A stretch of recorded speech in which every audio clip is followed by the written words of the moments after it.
Ini naskah janji Rasulullah Muhammad SAW dengan penganut agama Kristen. Perjanjian Najran ini disebut. Buat para penganut agama Nasrani. Shalom saudara terkasih dalam Tuhan Yesus Kristus. Senang kembali berjumpa dengan saudaraku sekalian dimanapun saat ini berada di seluruh Indonesia. Saya berdoa setiap saudara dalam perlindungan Tuhan kita Yesus Kristus, khususnya bagi seiman. Amin. Nah, saudara, saya ingin memperlihatkan sebuah video yang menurut saya ini sesuatu yang luar biasa tentang sebuah toleransi. Kita tahu bahwa kita sebagai minoritas di bangsa ini kadang-kadang menghadapi perlakuan yang kurang enak, saudara. Tetapi biarlah video ini memberikan kita atau mengajarkan kepada orang lain untuk mengerti namanya toleransi. Saya kaget, saudara, ketika lihat video ini, dan langsung saja kita buka videonya, ya. Saudara bisa dengarkan.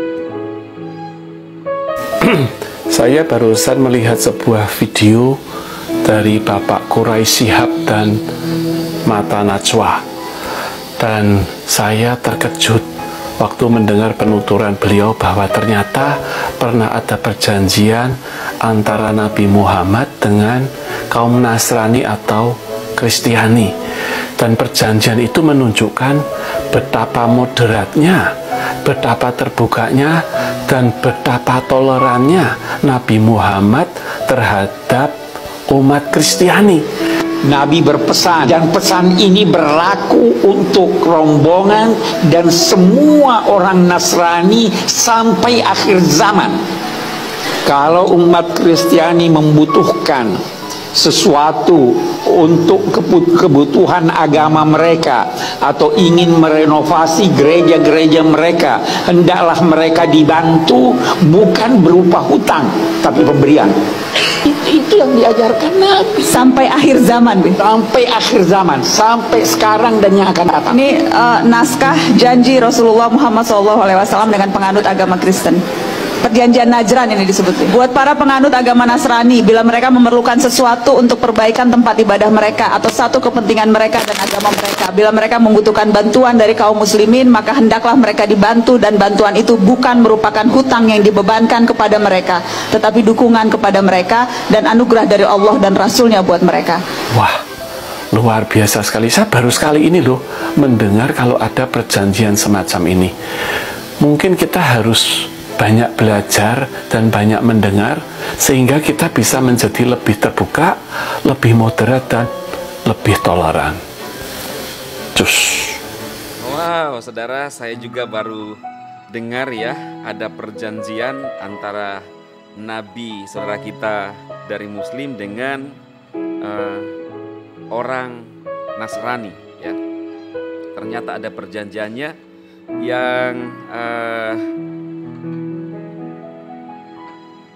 memberikan support harusnya kepada umat-umat Kristen. Itu disampaikan oleh Bapak Quraisy Shihab, ya, waktu wawancara dengan Glenn Fredly, ya.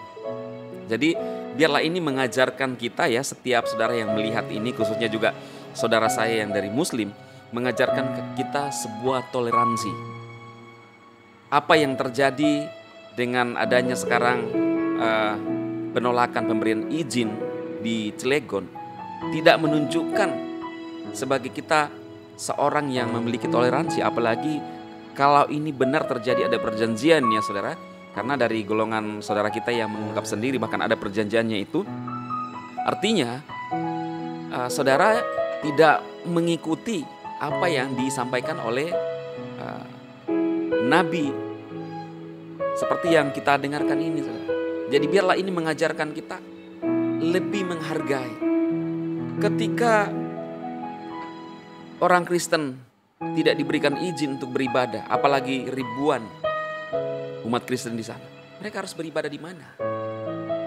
Sekali seminggu beribadah, itu pun di dalam ruangan. Ini harusnya kita mikir, saudara. Ini menurut saya sesuatu hal yang tidak perlu dilakukan oleh saudara-saudara dari Muslim. Bahkan ada seorang juga ustadz yang mengatakan bahwa ini menciderai Islam itu sendiri. Nanti mungkin next saya akan perlihatkan videonya. Saya ingin menyampaikan sebuah pesan kepada saudara semua, dan saudara Kristen yang melihat video ini bisa men-share untuk memperlihatkan kepada dunia bahwa Nabi Muhammad pun itu toleran, sangat toleransi. Jiwanya itu mengasihi juga ternyata orang-orang Kristen, saudara.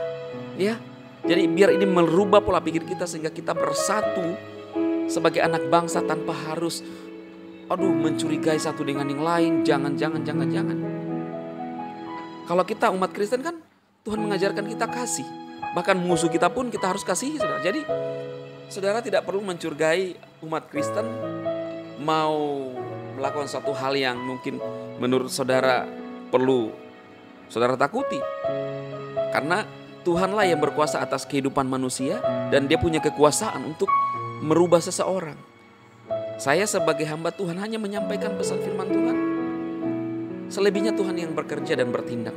Jadi biar pesan ini mencerahkan kita dan bisa mengajarkan kita tentang sebuah toleransi antar umat beragama. Tuhan memberkati dan selamat beraktivitas saudara semua. Amin.